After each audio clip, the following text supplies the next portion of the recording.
20 से भी ज्यादा एमिनिटीज के साथ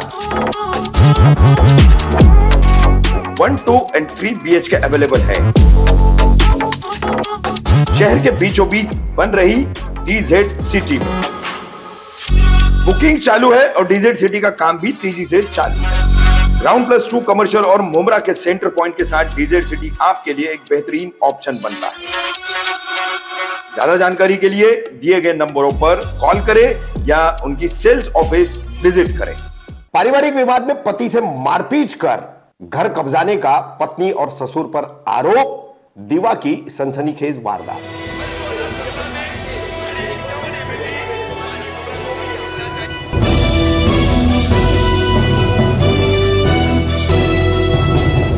रफीक कामदार हिंदुस्तानी रिपोर्टर में आपका स्वागत है। पति पत्नी के बीच विवाद चल रहा है। पत्नी गांव चली गई है, अपने पिता के घर, अपने मायके चली गई है और ऐसे में घर को ताला लगाकर गई है। पति घर आता है काम पर से, ताला लगा हुआ है, चाबी नहीं है, ताला तोड़कर घर में रहता है और उसके बाद कुछ दिन बाद उसी घर में पति को पत्नी, उसके ससुर और अन्य 2 लोग मिल करके बांध करके मारते पीटते हैं, लहूलुहान कर देते हैं। पुलिस में शिकायत तो दर्ज होती है मगर सिर्फ मारपीट की, क्योंकि पारिवारिक विवाद है, मारपीट हुई है, जख्म है, इसलिए पुलिस ने मारपीट का मामला दर्ज कर लिया है। अब इसमें असल मामला यह है कि शिकायतकर्ता जो पति है उसका कहना है कि मकान उसका है, पत्नी के नाम पर उसने खरीदा था और अब पत्नी, ससुर आदि ने मिल करके मकान पर कब्जा कर लिया है। उसे मकान में, उसे अपने घर में आने नहीं दिया जा रहा है। यह पूरा मामला है दीवा के सदगुरु नगर का। निवेदन अपार्टमेंट में रहने वाले अजय कुमार बैस और उनकी पत्नी प्रीति बैस, इनके बीच में कुछ अरसे से विवाद चल रहा है। पति पत्नी के इस विवाद में घर कब्जाने का यह मामला सामने आया है। हालांकि पुलिस ने इस तरह की कोई शिकायत दर्ज नहीं की है। 2 मार्च को जो है प्रीति गांव चली जाती है और 7 मार्च को प्रीति अपने पिता अशरफी लाल उमर बैस के साथ वापस आती है।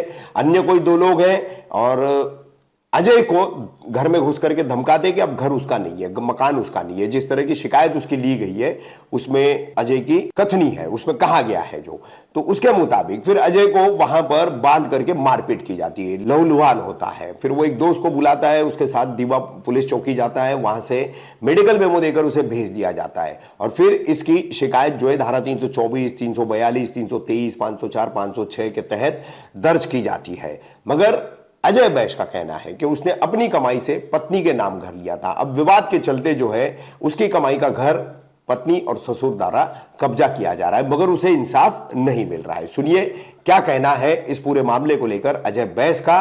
कौन है उसकी पत्नी, कौन है उसके ससुर और कहां है उसका ये मकान। भाई क्या नाम है आपका? मेरा नाम अजय कुमार उमर बैस। अजय जी, ये मुमरा चौकी में आप खड़े हुए हैं और आपसे कुछ काफ़ी दिन पहले कुछ विवाद हुआ था और वो विवाद क्यों हुआ था और किस जगह हुआ था, उस इलाके का पूरा एड्रेस क्या है? वो विवाद हुआ था सर दीवा में, सदगुरु नगर, मुमरा देवी कॉलोनी, सदगुरु नगर, निवेदन अपार्टमेंट फेज 2, रूम नंबर 103। और मेरे वाइफ और गई थी गांव।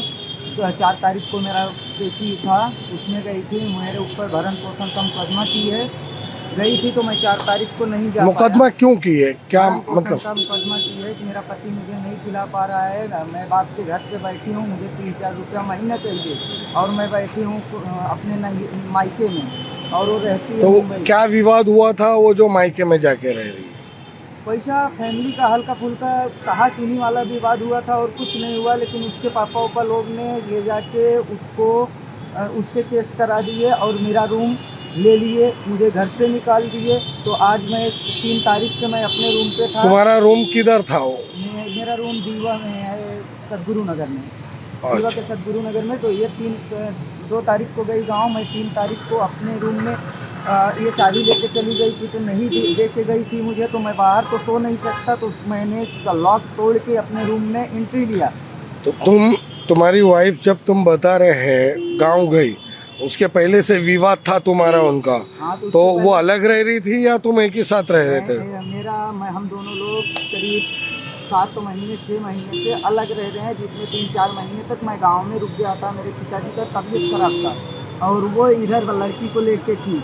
मैं आया तब चला गया अपने घर में रहने के लिए। तो ये लोग 6 तारीख को ट्रेन पकड़े इनके, मतलब मेरी वाइफ और मेरे ससुर और 2 अन्य लोग, पता नहीं इधर से आए हैं साथ में या इधर से कोई किसी को फ़ोन करके बुलाए हैं। तो मुझे घर में बांध के खूब मारे हैं। तब पुलिस वाले को फ़ोन किए हैं, तब पुलिस वाले ने आके मेरा हाथ पैर छुड़वाया है और मेरा मोबाइल टोटल आईडी जो मेरे पॉकेट में पैसा था सब कुछ ये लोग छीन लिए हैं। और मैं कल वहाँ हॉस्पिटल 4 दिन भर्ती था। मेरा दोस्त मुझे लेके गया था एडमिट। तो मतलब किधर मार लगी थी जो आपको कलवा हॉस्पिटल में आप भर्ती? पकड़ से ये सब पे मारे थे, पकड़ से, और इसके बाद सर पे भी पकड़ से मारे थे। ऐसा मुझे ऐसा लेटा दिए थे, तो इस पे पैर रख दिए थे और इस पे पैर वो लोग रख के तब सीने पे एक लोग बैठ गए थे, मारे थे मुझे। और फिर इसके बाद साहब मेरा सब कुछ ये सब छीन लिए। मुझे खाली इंसाफ चाहिए। और मैं गया उधर मुमरा दीवा चौकी पे मैं FIR ले जाके दिया हूँ। दीवा चौकी पे मैं FIR ले के जाके दिया हूँ पाटिल सर को, और जिसमें आज 4 दिन हो गया कोई सुनवाई नहीं हुई। FIR हुई है आपकी? FIR हुआ है उधर। तो मतलब आप कैसी सुनवाई चाहते हैं? FIR हो गया फिर भी आप बोल रहे सुनवाई नहीं होगी? मेरे घर पे ना कोई पुलिस गई है, ना कुछ गया है, ना कुछ गया है। अच्छा, उन लोगों को पकड़ा नहीं गया है? हाँ। और जो FIR में धारा कौन सी लगाई गई है? 300 ऐसा कुछ करके 324 ऐसा 324 और कुछ है। और इधर से पेपर लेके आएंगे तब धारा और ऐड होगा। इधर से पेपर अच्छा, कलवा शिवाजी से अभी तक KMLC लेके नहीं आए? अभी तक पेपर लेने नहीं गए हैं। अभी तक 324 पे ही है हाँ। गुना। तो आप क्या चाहते हैं? मैं खाली अपने लिए इंसाफ चाहता हूँ।